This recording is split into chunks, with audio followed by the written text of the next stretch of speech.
جمعۃ المبارک پاکستان کی عدالتی تاریخ کا ایک اور اہم دن، ایک اور اہم فیصلہ حکومت کی جانب سے پیش کیا گیا صدارتی ریفرنس کا فیصلہ، اٹارنی جنرل کا کردار، سپریم جوڈیشل کونسل کے ممبرز کتنے، فروغ نسیم نے اس کیس کو لڑنے کی کتنی فیس لی۔ اس کے ساتھ ساتھ ہم اس ویڈیو کے اندر جسٹس قاضی فائز عیسیٰ کی بیگم نے جو منی ٹریل پیش کی اس کے بارے میں ڈسکس کریں گے۔ بسم اللہ الرحمن الرحیم۔ السلام علیکم، میں آپ کا ہوسٹ محمد عثمان اصغر۔ سب سے پہلے آج ہم بات کریں گے جمعۃ المبارک، پاکستان کی تاریخ کا، عدالتی تاریخ کا ایک اور اہم دن اور ایک اور اہم فیصلہ۔ جسٹس قاضی فائز عیسیٰ کے خلاف حکومت نے ایک ریفرنس دائر کیا جس کے اندر یہ کہا گیا کہ ان کی بیگم کی جائیداد لندن میں ہے جس کی منی ٹریل پیش نہیں کی گئی۔ اس ریفرنس کی بنا پہ انہیں ان کی سپریم جوڈیشل کونسل میں یہ ریفرنس گئی۔ سپریم جوڈیشل کونسل میں اس ریفرنس کے اوپر مارک کیا گیا اور یہ سپریم کورٹ کے اندر کیس سٹارٹ ہوا۔ اس کیس کے اندر ٹوٹل 41 سماعتیں ہوئیں۔ آج 41ویں سماعت میں سپریم کورٹ آف پاکستان نے یہ فیصلہ سنایا کہ حکومت کی طرف سے ریفرنس خارج کر دیا گیا ہے، حکومت کی طرف سے پیش کیا گیا ریفرنس خارج کر دیا گیا ہے۔ اس کی فردر ڈیٹیل ابھی تک سپریم کورٹ آف پاکستان کی طرف سے جاری نہیں کی گئی۔ ایک شارٹ فیصلے کے اندر یہ بتایا گیا کہ حکومت کی طرف سے پیش کیا گیا ریفرنس کو خارج کر دیا گیا ہے، اور ساتھ ہی ساتھ یہ حکم جاری کیا گیا کہ قاضی فائز عیسیٰ کے اہل خانہ، ان کے بچوں کی منی ٹریل کی ڈیٹیل FBI اکٹھی کرے گا اور سپریم جوڈیشل کونسل کو یہ ساری ڈیٹیل فارورڈ کرے گا۔ سپریم جوڈیشل کونسل ان ڈیٹیلز کے اوپر فیصلہ سنائے گی 75 ڈیز کے بعد۔ اگر FBI اپنی کوئی کارروائی نہیں کرتا اور کوئی بھی ڈیٹیل سپریم جوڈیشل کونسل کے اندر سبمٹ نہیں کرتا تو سپریم جوڈیشل کونسل FBI کی ڈیٹیل کے بغیر ہی اس کیس کا فائنل فیصلہ سنا دے گی۔ تو اس طرح ایک اور JIT کا آغاز کر دیا گیا اس کیس کے فیصلے میں۔ بظاہر تو حکومت کا یہ ریفرنس ختم کر دیا گیا، لیکن سپریم کورٹ نے اس اپنے شارٹ نوٹس کے اوپر ایک اور شارٹ JIT کا آغاز کیا۔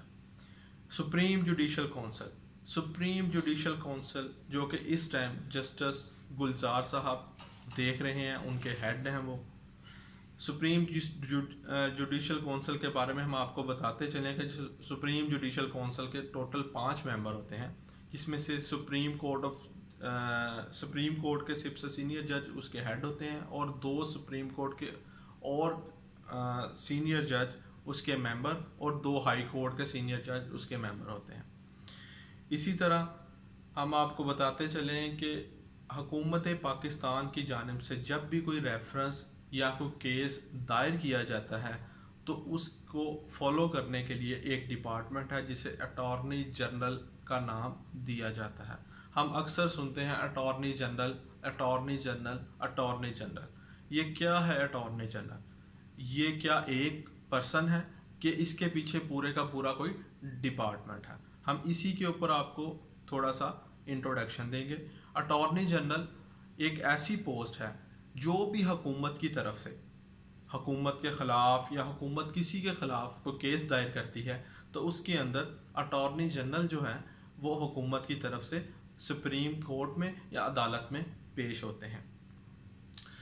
اٹارنی جنرل کی ٹیم کے اندر ٹوٹل کتنے ممبران ہوتے ہیں؟ اٹارنی جنرل کی ٹیم کے اندر 145 ممبران ہوتے ہیں۔ یہ سارے کے سارے لا آفیسرز کے نام سے جانے جاتے ہیں، اور اگر ان کی فردر کی جائے ڈیزگنیشن وائز، ان کا نمبرز میں کاؤنٹ کیا جائے تو ڈیزگنیشن وائز کچھ اس طرح ہے کہ ایڈیشنل اٹارنی جنرل جو ہیں وہ 8 ہیں جو اس ٹائم کام کر رہے ہیں حکومت پاکستان کے اٹارنی جنرل ڈپارٹمنٹ کے اندر۔ ایڈیشنل اٹارنی جنرل 8 کام کر رہے ہیں۔ اس کے ساتھ ساتھ ڈپٹی اٹارنی جنرل جو ہیں وہ 39 کے قریب کام کر رہے ہیں، اسسٹنٹ اٹارنی جنرل جو ہیں وہ 96 کے قریب کام کر رہے ہیں۔ اس سارے کے اندر ٹو ویکنٹ پوسٹ ہیں جو ابھی تک فل نہیں ہوئی ہیں۔ تو اس طرح اس ریفرنس کے اندر جو صدر پاکستان کی جانب سے پیش کیا گیا، اس ریفرنس کے اندر بیسیکلی تو اٹارنی جنرل نے پیش ہونا تھا، لیکن اٹارنی جنرل جو کہ اس ریفرنس کے اندر پیش ہونے والے تھے، انہوں نے کچھ عرصہ پہلے اس ریفرنس سے پیش ہونے سے انکار کیا۔ اسی بنا کے اوپر ایک اٹارنی جنرل نے ایک استعفیٰ دیا، اور انور منصور صاحب سے اٹارنی جنرل جنہوں نے یہ ریفرنس کا آغاز کیا، اور اس کے بعد 20 فروری 2020 کو اس ریفرنس کی پیروی نہ کرنے کے اوپر انہوں نے اس اٹارنی جنرل کی پوسٹ سے استعفیٰ دیا۔ اسی ٹائم نئی اپوائنٹمنٹ ہوئی خالد جواد خان 22 فروری 2020 کو نئے اٹارنی جنرل کا انہوں نے عہدہ سنبھالا، لیکن انہوں نے بھی اس ریفرنس کے اندر حکومت کی کیس کی اس پیروی کرنے سے انکار کیا۔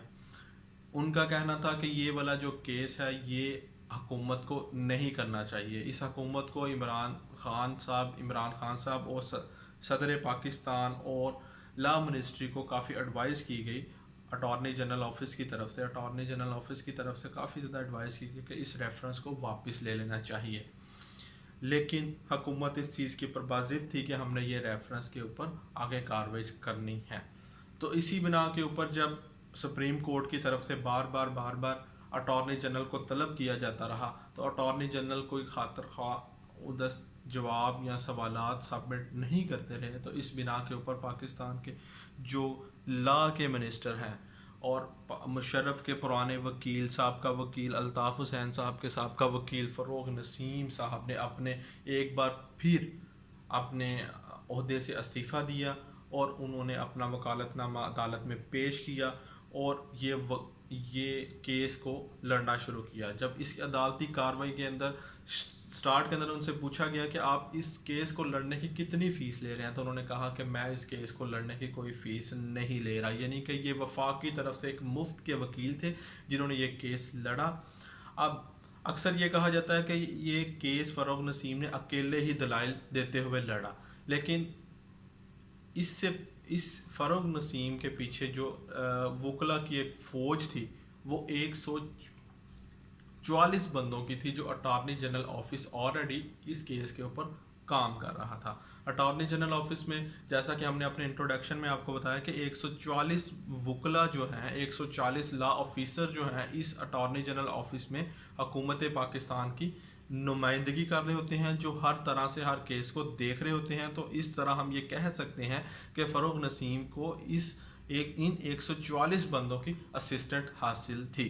جو یہ کہا جا رہا ہے کہ فروغ نسیم نے یہ اکیلے ہی کیس ہینڈل کیا، تو ایسا بالکل غلط ہے۔ انہوں نے اپنے پوری ٹیم تھی جس کے اندر انہوں نے یہ کیس کو ہینڈل کیا۔ دلائل دینے کے لیے فروغ نسیم صاحب خود آئے اور انہوں نے یہ دلائل دیے۔ ان کے اس دلائل کے اندر کچھ ایسے بھی دلائل تھے جن کے اوپر سپریم کورٹ نے کچھ ایلیگیشن لگایا، جیسے ARU یونٹ کے اوپر ایسٹ ریکوری، اثاثہ جات ریکوری اکاؤنٹیبلٹی جو یونٹ ہے اس کے اوپر ایک ایلیگیشن لگا۔ اس کا ابھی تک اس فیصلے کے اندر کچھ بیان نہیں کیا گیا۔ سپریم کورٹ نے اپنی کارروائی کے اندر اس ریفرنس کو بدنیتی کے اوپر بھی قرار دیا، لیکن ابھی تک اس کے بارے میں کوئی فیصلہ نہیں سنایا گیا۔ ابھی تک ہم کچھ نہیں کہہ سکتے کہ کیا ہونے والا ہے، کیونکہ ابھی تک سپریم کورٹ آف پاکستان کی جانب سے، معزز جج صاحبان کی جانب سے ابھی تک تفصیلی فیصلہ جاری نہیں کیا گیا۔ ہم اب بات کرتے ہیں قاضی فائز عیسیٰ کی، جو ان کی بیگم نے سپریم کورٹ آف پاکستان کے اندر اس کیس کی 40ویں سماعت کے اندر، جو کہ اس کیس کی جو کہ کل تھی، جمعرات کو تھی 40ویں سماعت، اس کے اندر انہوں نے اپنی مکمل ملیٹریل پیش کی۔ ان کے پاس کیا ہے، کتنی زمین ہے، ان کو وراثتی زمین کتنی ملی، لندن کے اندر ان کا فلیٹ کس طرح تھا، یہ ساری باتیں انہوں نے اس کے اندر کی۔ انہوں نے بتایا کہ ان کو وراثتی زمین 1000 ایکڑ جو ہے وہ ان کے والد صاحب کی طرف سے ملی 1000 ایکڑ. انہوں نے ان کے خسرے بھی سپریم کورٹ کو بتایا جو کہ 15 منٹ تک صرف ان کے خسرے ہی سپریم کورٹ کے اندر بیان کرتی رہیں. اسی کے علاوہ انہوں نے بتایا کہ وہ ایک اسکول کے اندر ٹیچر تھی جو کراچی کا ایک اسکول تھا، امریکن اسکول تھا، اس کے اندر ٹیچر تھی. ادھر سے نہ صرف انہیں سیلری ملتی تھی بلکہ اور بھی بہت سے فیسلٹیز تھی اور بھی ایکسٹرا پیمنٹس وہ کر رہے تھے. انہوں نے 2 پراپرٹیز خریدی کراچی کے اندر، وہ پراپرٹی کا کوئی کام بھی کرتے رہے اسی بارے کے اوپر. پھر انہوں نے یہ بھی بتایا کہ وہ 2003 سے 2013 تک انہوں نے 7000 پاؤنڈ جو ہیں وہ ایک چینل سے اپنے اکاؤنٹ سے دوسرے اکاؤنٹ میں شفٹ کیے، جس سے وہ پراپرٹیز وغیرہ کا کیس اور یہ وہ سارا کچھ معاملہ. انہوں نے یہ بھی بیان کیا کہ ان کی ساری ٹیکس ریٹرنز جو ہیں وہ ایف بی آر کے اندر ہر سالانہ پیش کی جا رہی ہیں، ابھی بھی پیش کی جاتی رہی ہیں، ہر ایک ڈیٹیل ایف بی آر کے پاس جمع موجود ہے. انہوں نے ایک اور بھی اس کے اندر بتایا کہ ان کی جو طرف سے جو پاسپورٹ ہے، ان کے جو پاسپورٹ کے اوپر نام کا اکثر ایشو بیان کیا گیا، تو انہوں نے اسی کے اوپر بھی اپنا موقف بیان کیا کہ یہ اسپینش جو ہے نیشنلٹی یہ ان کی والدہ کی طرف سے انہیں یعنی کہ ملی. پاسپورٹ اسپینش پاسپورٹ ان کی والدہ کی طرف سے انہیں ملا، کیونکہ اسپینش جو ہیں وہ باہر کا جو بھی پاسپورٹ ہے اس کے اندر والد اور والدہ کا نام اس کے اوپر مینشن کیا جاتا ہے. تو اس وجہ سے ان کے والد کا نام کھوسا اور ان کی والدہ کریرا جو ہے اس پاسپورٹ کے اوپر لکھا گیا، جس وجہ سے جو نام کا فرق ہے پاکستان کے شناختی کارڈ کے اوپر جو ان کا نام ہے اور جو پاسپورٹ کے اوپر نام کا فرق تھا اس کے اوپر انہوں نے یہ جواب دیا. اس کے بعد انہوں نے یہ بھی بیان کیا کہ زرینہ لفظ جو ہے وہ اسپینش نہیں بولتے، وہ زرینہ کو سرینا کے نام سے پکارتے ہیں، جو ان کے نام کی وجہ سے ایک سپریم کورٹ کے اندر یا ریفرنس کے اندر بیان کیا گیا تھا، وہ بھی انہوں نے اس کے اندر کلیئرٹی کی. تو اس طرح اس کے علاوہ انہوں نے پھر اپنی جو انکم ہے 2009 سے آن ورڈ جتنی بھی انہوں نے یہ بھی بتایا کہ 2009 میں جب انہوں نے کچھ رقم شفٹ کر چکی تھی وہ اپنے دوسرے اکاؤنٹ میں، تو اس ٹائم جو ہے وہ پبلک آفس ہولڈر نہیں تھے. قاضی فائز عیسیٰ صاحب وہ ایک وکیل تھے. 2009 کے اینڈ میں جا کے انہیں بلوچستان ہائی کورٹ کا جسٹس اپوائنٹ کیا گیا.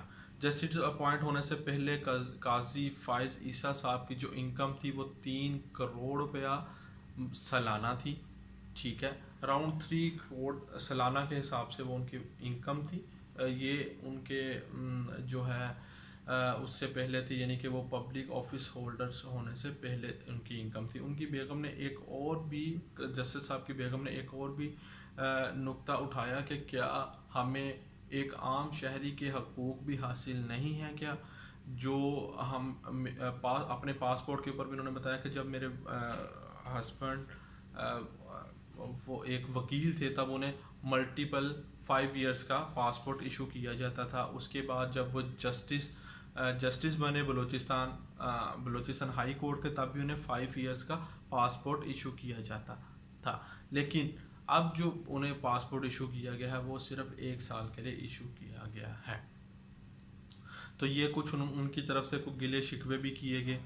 تو اس کے علاوہ انہوں نے اور بھی مکمل یعنی کہ اپنی منی ٹریل بینکنگ ٹرانزیکشن انہوں نے یہ بھی بیان کیا کہ میرا اسٹینڈرڈ چارٹرڈ کے اندر اکاؤنٹ ہے، ایک ڈالر اکاؤنٹ ہے، ایک پاؤنڈ اکاؤنٹ ہے. ایک یہ جو ڈالر اکاؤنٹ اور پاؤنڈ اکاؤنٹ جو انہوں نے کھلوائے ہیں، اوپن کروائے ہیں، وہ حکومت کی جانب سے ان کے لائر نے ایڈوائز کیا تھا کہ حکومت کی جانب سے کوئی ریلیف دیا جا رہا ہے تو اس وجہ سے آپ یہ اکاؤنٹ اوپن کروائیں. تو ان کے جیسے قانون بدلتے گئے ویسے ویسے انہوں نے اپنے ٹیکس ایڈوائزر جو ہیں ان سے مشاورت کے بعد یہ سارے آگے وہ کرتے رہے.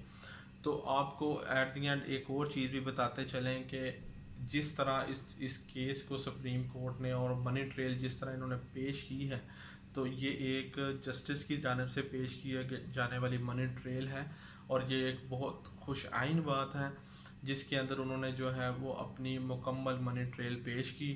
اور یہ بہت سے سوالات تھے کہ ڈاکومنٹ. تو کل انہوں نے جو ہے نا یہ جوابات اپنے مکمل کر دیے تھے اور آج انہی جوابات کے اوپر سپریم کورٹ آف پاکستان نے جو ہے نا وہ اپنا فیصلہ ججمنٹ سنا دی ہے، شورٹ ججمنٹ سنا دی ہے جی۔ اس کے ساتھ ہی ہم آپ کو ایک اور چیز بیان کرتے چلیں کہ